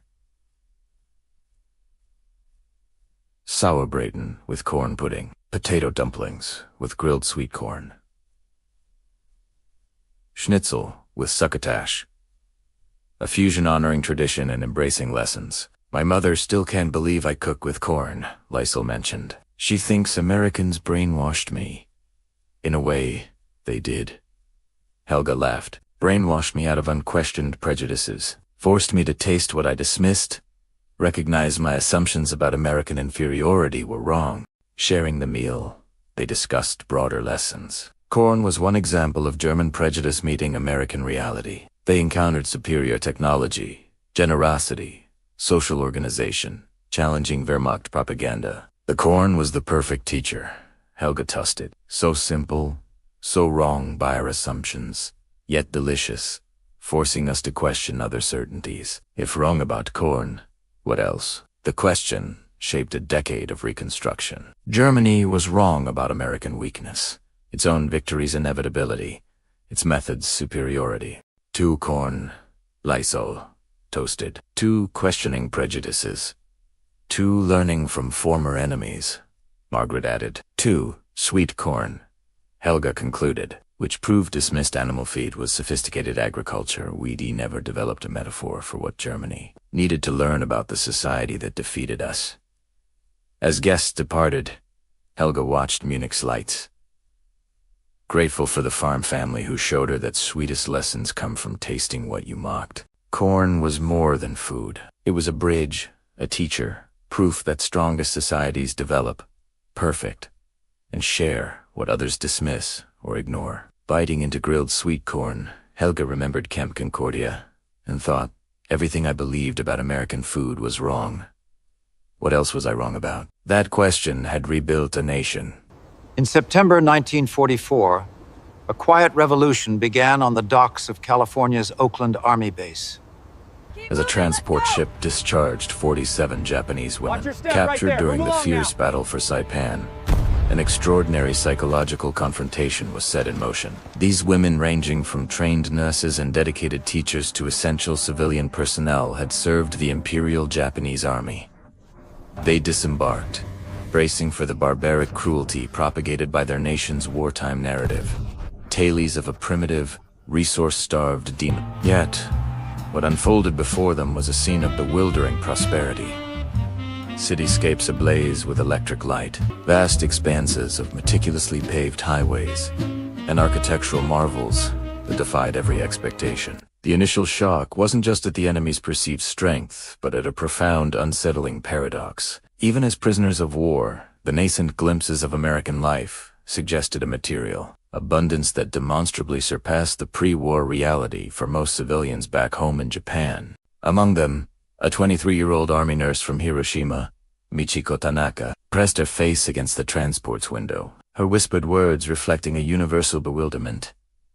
This cannot be the America we were told about. She was on the precipice of a revelation that would dismantle nearly everything she believed, not just about the enemy, but about her own world. Before we delve deeper into Michiko's unparalleled journey of discovery, please take a moment to like this video and and share your initial thoughts in the comments below. Your engagement helps us illuminate these vital, often overlooked chapters of history. Michiko's staunch patriotism had led her to volunteer in 1943. Fueled by a deep conviction that Japan was engaged in a righteous war against a technologically inferior and struggling Western nation. Japanese state propaganda had meticulously crafted an image of Americans living in rudimentary wooden dwellings, plagued by chronic food shortages, and operating with technology far behind Japan's own advancements. However, as her military convoy navigated the sprawling urban tapestry of San Francisco en route to the Crystal City internment camp in Texas, Mikiko's observations systematically dismantled these carefully constructed falsehoods. Every thoroughfare post with the movement of not only military vehicles, but an overwhelming proliferation of privately owned automobiles, a luxury almost unimaginable in wartime Japan. Towering skyscrapers, their architectural sophistication dwarfing anything Tokyo could offer, pierced the skyline under a canopy of vibrant neon advertising. Her fellow captives pointed out American women moving freely adorned in brightly colored dresses and luxurious fabrics, carrying leather handbags and exuding a confident demeanor that painted a stark contrast to the notion of a nation crippled by wartime austerity. The stark reality was undeniable. America was not merely enduring. It was thriving on a scale that bordered on the opulent, an almost unbearable sight for women who had known years of rationing and scarcity. This visual evidence offered the first, devastating proof that Japan had not only catastrophically underestimated America's military capabilities but had fundamentally misjudged the very societal fabric of its adversary. The subsequent 3-day train journey across the continent would further solidify this awakening, transforming into an involuntary educational tour that redefined industrial and social development for Michiko and her fellow captives. That 3-day train journey from California to Texas transformed into an involuntary nationwide educational tour for Michiko and her fellow captive, leaving them speechless at the scale of American industrial and social development. For 3 days, a continuous tapestry of endless farmlands, colossal factories, and bustling cities unfolded outside their windows. A persistent panorama of abundance that seemed utterly irreconcilable with their pre-war understanding of America. "Look at those farms!" exclaimed Sachiko Watanabe, a young woman who had served as a communications officer before her capture. "The fields stretch beyond the horizon, and each farm has machines I've never seen." Mikiko pressed her face against the window, watching enormous tractors working vast fields, whose scale made any Japanese farmland seem insignificant. Agricultural technology was decades ahead of Japanese farming methods, operating on a scale that was bewildering. Individual American farms appeared larger than entire Japanese villages. However, it was the cities that truly overturned their worldview. As the train traversed industrial behemoths like Chicago and St. Louis, the prisoners witnessed immense manufacturing facilities that unequivocally explained how America could sustain civilian prosperity, while simultaneously fighting a war on 2 continents. "Nurse Tanaka," Yuki whispered, maintaining a respectful formality even in their shared captivity. "If America possesses such colossal industrial capacity, how could our leaders have ever believed we could defeat them?" This question gnawed Michiko's mind as she observed factory after factory flash by the train window. Each plant dwarfed Japan's largest manufacturing facilities, and there appeared to be hundreds of them. Towering smokestacks belched plumes into the sky, signaling a level of production capable of satisfying both civilian and military demands concurrently. Unexpectedly, the American guards escorting the captives were remarkably amiable, offering food and answering questions about the passing scenery. Sergeant Mary Rodriguez, a Mexican-American woman from Texas, noticed Michiko's deep fascination with the landscape. "You seem very surprised by what you are seeing," Sergeant Rodriguez remarked in the measured English she had learned during her medical training. "America is different from what we were told." Michiko replied haltingly, her English heavily accented but intelligible.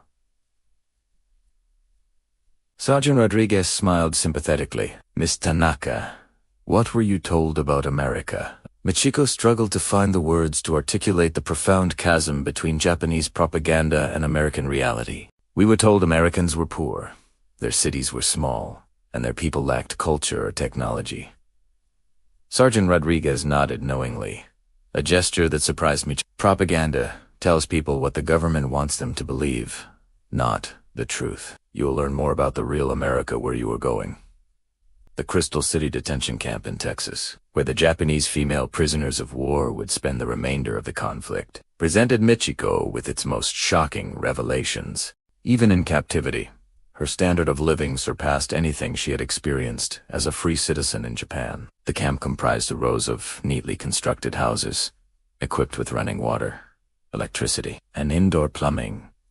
Amenities that were rare luxuries in rural Japan. Each family unit boasted a small refrigerator, electric lighting, and access to communal laundry facilities featuring modern washing machines. This cannot be, Michiko murmured to herself as she explored the small apartment she would share with 3 other women. Prisoners cannot live like this.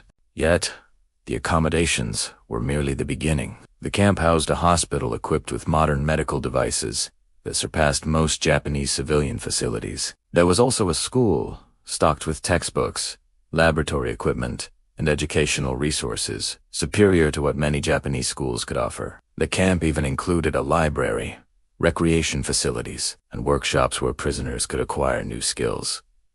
Dr. Mitchell, the camp's medical director, conducted initial examinations of the new arrivals and was profoundly concerned by her findings. Many of the Japanese women exhibited signs of prolonged malnutrition, despite their previous service in the military or government. Their medical histories revealed a society grappling with severe resource shortages long before the war escalated. Ms. Tanaka, Dr. Mitchell communicated through a translator during Mikiko's physical examination. When was your last comprehensive medical checkup in Japan? Michiko strained to recall. Perhaps 3 years ago. Even military personnel struggled to access medical services. Dr. Micho meticulously recorded her observations, which later contributed to intelligence reports on the state of the Japanese civilian population. Here at Crystal City, you will receive regular medical care, dental treatment, and access to vitamins and medications that will help restore your health. The promise seemed too good to be true. In Japan, even military nurses like Michiko found it difficult to secure adequate medical supplies for their patients. The idea that prisoners in America would receive better health care than Japanese soldiers seemed unfathomable. But as the days turned into weeks, Michiko discovered that the impossible had become routine.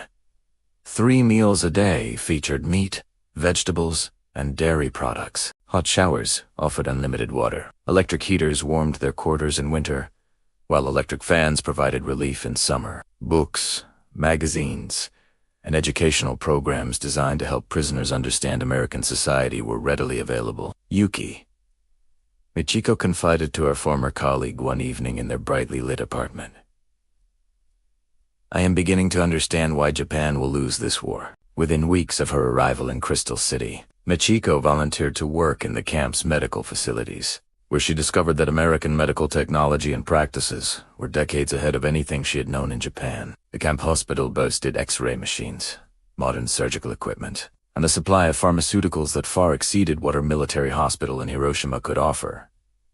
Dr. Mitchell quickly recognized Michiko's medical training and arranged for her to assist in caring for both the Japanese prisoners of war and the German families also interned at the facility. Working alongside American medical personnel, Michiko was exposed daily to technological and social advancements that utterly contradicted everything Japanese propaganda had taught her. Ms. Tanaka, Dr. Mitchell explained during one of their rounds, these sulfa drugs can cure infections that would have been fatal just a few years ago. American pharmaceutical companies develop treatments we are happy to share even with prisoners.